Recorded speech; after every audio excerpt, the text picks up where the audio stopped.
مجھ سے بہت سے لوگ ملنے کے لیے آتے ہیں، میں سب سے زیادہ متاثر پتہ ہے کس سے ہوتا ہوں؟ جب کوئی آتا ہے نا کہ 7 مہینے کی جماعت میں نکلا ہوا ہوں، 1 سال کی جماعت میں نکلا ہوا ہوں، تو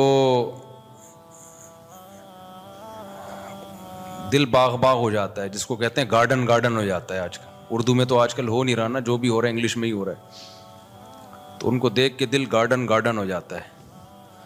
وجہ اس کی ہے کہ سفر کی ٹینشن میں جانتا ہوں کتنی ہوتی ہے۔ میرے لیے ایک دن گھر سے باہر رہنا سفر میں مجھ پہ بہت شاق گزرتا ہے، بہت ٹینشن ہوتی ہے، چاہے کتنا ہی اچھا سفر ہو، یورپ ہی کا سفر کیوں نہ ہو۔ وہ میری ایک تقریر بڑی مشہور ہو گئی، میں یورپ گیا تھا 1 مہینے کے لیے، 15 دن میں آ گیا، تو بڑی مشہور ہو گئی۔ لوگ تو جاتے ہیں کہ یورپ جا رہے ہیں 15 دن کے لیے جائیں گے تو 6 مہینے تک نہیں آنے کا دل چاہتا ان کا۔ تو جاتا ہوں، ٹریولنگ بہت کرتا ہوں، لیکن حقیقت یہ ہے کہ جو انسان کو گھر میں سکون ہوتا ہے اپنے جگہ پہ، کیونکہ ایک روٹین ہوتی ہے انسان کی، سفر میں وہ ساری روٹین آؤٹ ہو جاتی ہے، نیند بھی خراب، بہرحال ایک ٹینشن ہے۔ ہاں، جو گھر سے بیزار ہو اس کو سفر میں مزہ آتا ہے، بھاگنے کا موقع مل گیا۔ تو کیوں بیزار ہے بھائی تو گھر کے اندر؟ کیا پرابلم کیا ہے تیرے گھر میں، مسئلہ کیا ہے جو تو گھر سے بیزار ہے؟ اچھا، بعض دفعہ مجھے پتا ہوتا ہے سفر میں ٹینشن ہوگی، پھر بھی سفر کیوں کرتا ہوں میں؟ ٹینشن اٹھاؤ نا تو پھر گھر کی قدر اور زیادہ بڑھ جاتی ہے۔ تو اس لیے مجھے جب پتا چلتا ہے نا 7 مہینے کی جماعت میں نکلا ہوا ہے، 1 سال کے لیے نکلا ہوا ہے، چلے کے لیے نکلا ہوا ہے، کہتا بھائی تیرا بڑا حوصلہ ہے یار، اللہ کے لیے اپنے گھر کو چھوڑ دینا۔ جبکہ تبلیغ کے سفر میں تو کوئی انٹرٹینمنٹ ہے ہی نہیں،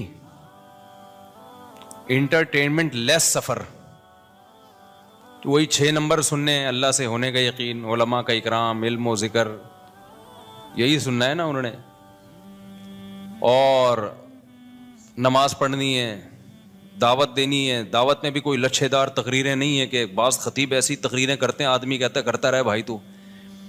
دعوت بھی سمپل، بھائی دین آئے گا، محنت سے آئے گا، دین ہمارے اندر آ جائے، پوری دنیا میں آ جائے، اس کے لیے محنت ہو رہی ہے۔ کوئی لمبے چوڑے، کوئی بہت زیادہ کوئی ایسا نہیں ہے کہ کوئی اٹریکٹیو بات ہو، بھائی سیدھی سی بات جو پیغمبروں کی دعوت ہوتی تھی۔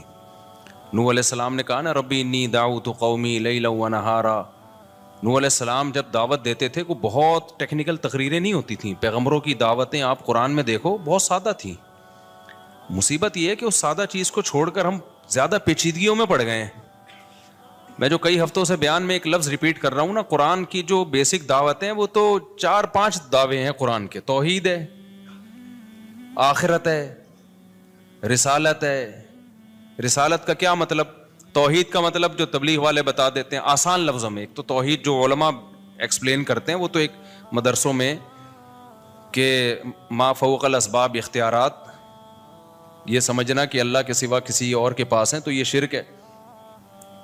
تبلیغ والے اس کو دیسی سٹائل میں بیان کر دیتے ہیں، اللہ سے ہونے کا یقین، غیر اللہ سے ہونے کا یقین نہ ہو۔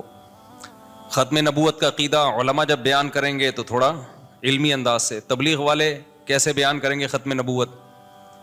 تبلیغ والے ایسے بیان کریں گے بھائی اللہ کے حکامات کو نبی کے طریقے پہ پورا کرنا۔ نبی کا مطلب صرف پیغمبر صلی اللہ علیہ وسلم کے طریقہ، اس کے علاوہ کسی اور کا طریقہ ایکسیپٹیبل نہیں ہے، کوئی بھی آ جائے۔ موسیٰ علیہ السلام بھی زندہ ہوتے نا تو کس کو فالو کرتے آج؟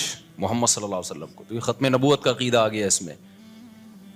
توکل اللہ کا بہت بڑا حکم ہے، علماء کے اس پہ بیانات ہیں، بالکل ٹھیک ہیں وہ، لیکن عوام کا جو سادہ اسٹائل ہے عوام کو سمجھانے کا، اللہ سے ہونے کا یقین، غیر سے ہونے کا، کامیابی کے نقشوں میں اللہ ناکامی پیدا کر دیتا ہے، ناکامی کے نقشوں میں اللہ، یہی تو توکل ہے بھائی۔ نظر آئے گا ناکامی کے اسباب ہیں، لیکن اللہ ان اسباب میں کیا کر دے گا؟ کامیاب بنا دے گا، اللہ کے پاس ہے۔ ابراہیم علیہ السلام کو آگ میں ڈالا، بچ گئے۔ پچھلے ہفتے تو میں نے پورا بیان اس پہ کیا تھا نا، لوگ کہتے ہیں فضائل اعمال میں شرک ہے، اگر شرک ہوتا تو تبلیغ والوں سے بڑا توحید پرست تو ہم نے دیکھا نہیں بھائی۔ وہ تو یہ تو ہوتا ہے کہ ہمیں شکایت ہوتی ہے توکل میں بعض دفعہ غلو کر دیتے ہیں، یعنی اسباب کی بالکلیہ نفی کر دیتے ہیں، تو توحید میں غالی تو کہا جا سکتا ہے کہ بالکل ہی اسباب کی نفی کر دی.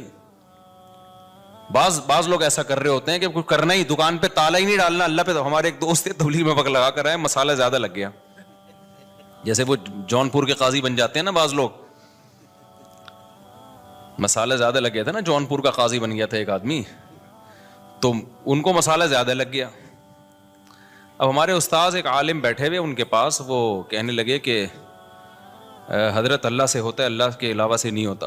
ہمارے استاذ کو شرارت سوجی تھوڑی سی, انہوں نے کہا اگر بجلی کے اس میں ہاتھ دو سوئچ میں اور بٹن دبا دو تو اللہ سے ہوگا,